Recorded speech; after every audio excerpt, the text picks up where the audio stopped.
Mas na opinião do senhor, na perspectiva do senhor, saindo aqui do tema do Vamos lá. pentecostalismo, na visão do senhor, uma pessoa que foi salvo, uma vez salvo, salvo para sempre? Não. Veja bem. Aí nós vamos partir para o calvinismo e arminianismo. Então, veja bem, nós temos, assim, visões distintas. Concordamos em alguns pontos e discordamos em muitos pontos. Nesses pontos que nós discordamos, é preciso entender que não é porque nós não amamos eles, né, temos alguma coisa contra. É porque, veja bem, dentro do calvinismo e do arminianismo, as diferenças são crassas. E eu vou separar só 3 aqui que eu fiz a anotação. Certo. A predestinação, o livre-arbítrio e a salvação. Aqui nós discordamos praticamente quase tudo. Por quê? Veja bem, na predestinação, o calvinismo defende a salvação como determinação de Deus, ou seja, isso aí é predestinação, Deus determinou. Deus determinou que algumas pessoas serão salvas. Isso, é. Por que só algumas, não todos? Então, porque eles entendem a eleição de uma forma não geral. Nós, os pentecostais, entendemos de forma geral a salvação. E eles acreditam na salvação de forma seletiva. Vou te explicar como. Quando você lê lá o textuário da Bíblia, João 3,16, o que está escrito lá? E Deus amou o mundo de tal maneira que enviou seu Filho unigênito para que todo aquele que nele crê não pereça, mas tenha vida eterna. Então veja ali, a salvação ali, através de Cristo, é para o mundo inteiro. A palavra ali não é cosmos, porque se fosse cosmos nós estávamos inserindo o contexto de matéria. Planeta. Ali está falando de mundo, o ser humano. Humanidade. Então Deus enviou seu Filho, não foi para morrer por causa de um grupo, foi morrer pela humanidade. Então, a eleição é uma eleição geral. Todos foram elegidos para a salvação. Todos foram eleitos para a salvação? Todos. Agora o problema é o seguinte, quando você é elegido para a salvação, para eles, essa eleição contextualizada é uma obrigação da parte de Deus que foi lá e... Não, você é um grupo que eu quero. Então você é um grupo, é um eletivo. No nosso entendimento é diferente. A eleição aqui é uma eleição geral dentro do contexto de que, vamos supor que essa garrafa aqui sou eu e aqui é a minha esposa Deliane. Eu escolhi a Deliane. Entendeu? Mas e se a Deliane não me escolheu? Aí desmancha essa eletividade se ela não seletiva. Escolheu, mas tu escolheu, seria algo forçado, né? Eu vou falar assim, não, eu quero você é obrigado a ser minha. Aí nós serviríamos um Deus psicopata.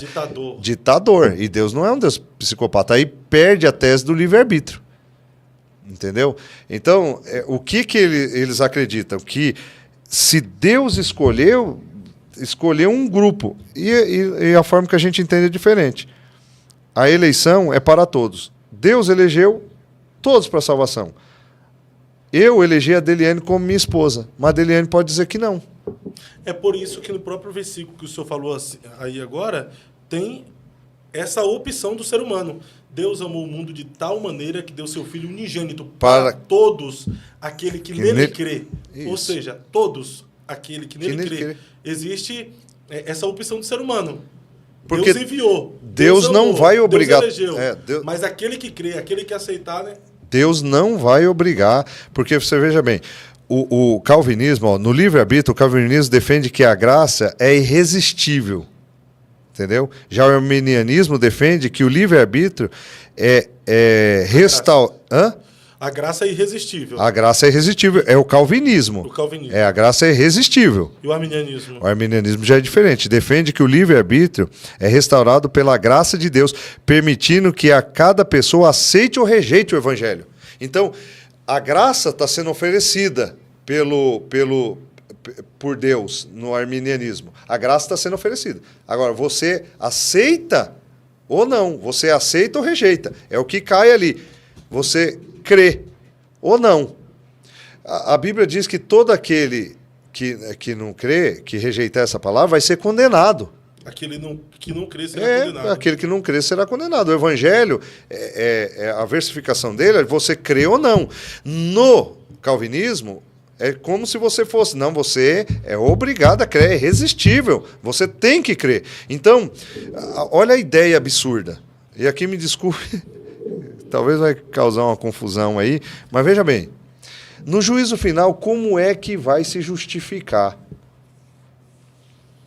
um calvinista? Porque, veja, quando você vai pregar o evangelho, você é calvinista, aí você vai pregar o evangelho para alguém. Quando você for pregar o evangelho, você tem que chegar na pessoa e dizer, olha, é o seguinte, você pode aceitar Jesus, estou te pregando Jesus, você pode aceitar Jesus, pode ser um crente, pode servir na igreja, pode dizimar, mas quero te dizer uma coisa, se você não estiver entre os escolhidos, você vai para o inferno. Então você já deixa, seja digno de avisar isso para o cara, porque nós estamos aqui entre os dois. Se você não fosse crente, eu estaria pregando o evangelho para você. Eu teria que ser justo eu te avisar que se você não estiver entre os escolhidos, mesmo você aceitando Jesus, você vai para o inferno. Olha aonde a gente chega. E eu posso até ser ignorante aí, mas dentro desse pensamento do senhor aí, se já existe os eleitos e o predestinado, para que pregar o evangelho, né? Então, eles falam que para pregar o evangelho, para que todos conheçam a graça de Deus. Aí vai chegar no juízo final. Olha o absurdo. Vamos chegar lá, vamos fazer esse cenário do juízo final. Chegou lá no juízo final, o cara está lá e fala assim, Deus, mas eu não queria ser condenado. Deus vai dizer assim, você está sendo condenado porque eu quis, eu fiz você pecar e eu estou te mandando para o inferno. É mais ou menos assim. Porque se você não está dentro dos elegidos, dentro da soberania de Deus, eu faço o que eu quero e o meu desejo foi te mandar para o inferno. Então nós temos tendo um Deus aqui psicopata, cara. Carrasco. Um Deus... Então essa tese do amor de Deus... Não, mas Deus é soberano. Então, dentro da soberania de Deus, eles cometem esse ato de dizer que não, o cara nasceu para ser condenado. Então, quando você for pregar para alguém, inclusive os calvinistas que estão me ouvindo aí, vocês podem não estar entre os eleitos. Vocês vão para o inferno. Tem muito calvinista que vai para o inferno, se você não for eleito. Mas como a gente consegue explicar, então, essa graça? A graça de Deus, ela não é irresistível? Não é que a graça de Deus é irresistível, não. A graça de Deus se manifestou entre os homens para trazer luz, direção, caminho. Essa aceitação é minha, é sua. Essa rejeição é minha, é sua. É o seu livre-arbítrio. Você vai amar Deus na marra? Deus vai fazer você ser obrigado, é a mesma coisa de eu ter colocado uma arma na cabeça da Eliane e dito assim, não, você vai casar comigo porque eu te escolhi, ela poderia ter escolhido outro.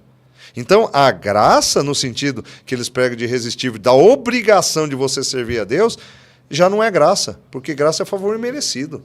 Você não merecia e alguém fez um ato de bondade para com você e você aceitou. Só precisa reconhecer que alguém fez esse ato de favor. Claro, então você vai reconhecer esse ato de favor. Então, a eleição para eles... é uma eleição de um grupo. Eles não entendem que a eleição é geral. É a eleição de todo mundo. Todos. Jesus morreu pelo negro, pelo branco, pelo japonês, pelo italiano. Jesus morreu pelo africano. Jesus morreu por toda a raça humana. Agora, eles creem, eles aceitam esse sacrifício, eles querem Jesus. Esse é o problema. Então, essa graça de Deus aí para a salvação seria como se fosse uma escada que Deus desceu do céu, veio até o meio e o homem tem que ir até o meio para se encontrar com Deus? Na verdade, assim, a escada foi estendida. Você sobe se você quiser. Esse que é o problema. A escada está ali. Vamos suportar um incêndio assim. Boa. Entendeu? Aí o bombeiro vem e te coloca a escada. Você escolhe, você quer ficar naquele inferno lá queimando ou você sobe por essa escada. Gostei dessa daí. Porque, tipo, tem os plagianos, né? Plágio. Diz não, né? Mas a ideia é o quê? Que a graça é uma escada que foi colocada para o homem subir até Deus. Isso. Ou seja, a ação é humana para a salvação. O homem que tem que decidir, o homem que tem que escolher totalmente. Tudo é o homem para ir em busca de Deus. já tem aqueles que defendem essa tese aí, que a salvação, na verdade, que a graça, na verdade, é uma escada que Deus desceu até o meio da escada e o homem subiu o meio para se encontrar com Deus. Ou seja, Deus veio, fez o favor e o homem disse sim. Agora, essa visão aí sobre Deus simplesmente colocou a escada e falou, você sobe se você quiser. Ou você fica nesse inferno aí, tá pegando fogo, tá incendiando aí. Aí, aquela escada é a tua saída, né? Então, ele colocou a graça. Agora, se você vai subir ou não, meu irmão, aí é problema seu. Então, eles não entendem essa questão da eleição geral. Ele pega a predestinação de Paulo ali, porque todos estão predestinados à salvação. Deus não criou a raça humana para ir para o inferno. A ideia de Deus, no começo, não é lançar nenhum homem no inferno, né? O homem vai para o inferno porque uma escolha que ele fez que começou no Éden. Tanto que lá no Éden não era para ter pecado. Por que Deus colocou a árvore da ciência do bem e do mal lá? Para dar já livre-arbítrio, meu irmão. Como é que o homem, se ele não coloca a árvore da ciência do bem e do mal lá, não tinha livre-arbítrio, o homem ia ser um robozinho. Deus colocou lá e diz, não coma. Se comer, você vai morrer. Deus deixou a árvore da vida lá. Por que o homem não foi comer da árvore da vida? Mas que livre-arbítrio é esse também, que se o cara fizer o que Deus falou que não, vai morrer? Mas é consequência, porque é escolha. Você escolhe viver ou você escolhe morrer. É a mesma coisa, meu amigo. Você quando entra num carro, não tem lá na placa lá 100 por hora? Tem. Você passar daquilo ali, você está correndo um risco naquela. E os caras não passam? Você não tem o livre-arbítrio de ir até 100 ou passar de 100? É o sinaleiro vermelho também. Deus é assim. Deus é ação e consequência. As suas ações têm consequências, né? O mundo não pode viver sem regra. Você imagina um mundo sem sinaleiro. A gente está resumindo o mundo de Adão e Eva como se fosse ficar aquilo lá. Agora imagina um mundo hoje, as pessoas nascendo e não morrendo, até hoje. Imagina um mundo sem regra. Viraria a lei do cão, né? Ué, imagina a tecnologia hoje sem pecado. Não haveria pecado. Mas a tecnologia, tudo tem que haver regra. Não existe um negócio sem regra. E Deus já colocou a regra porque o homem ia multiplicar, frutificar. Imagina, milhões de pessoas nascendo, não morrendo. Ia, né? Até tem aquela teoria dos planetas não acabados, que o homem... Isso aí é uma teoria, né? Isso é coisa que não tem na Bíblia. Mas tem essas teorias dos planetas não acabados que a gente estuda em teologia. Para onde iria a raça humana nascendo pessoas desde Adão até hoje, se não houvesse morte no mundo? Porque nós já estamos aí com 6 bilhões de pessoas no mundo, está faltando comida. Imagine um mundo sem pecado, onde não ia faltar comida, onde teria tanta produção? Entendeu? Então, são teorias que a Bíblia não deixa a gente ir além. A gente só vai entender quando chegar no céu. Agora, é preciso entender que todos foram predestinados à salvação.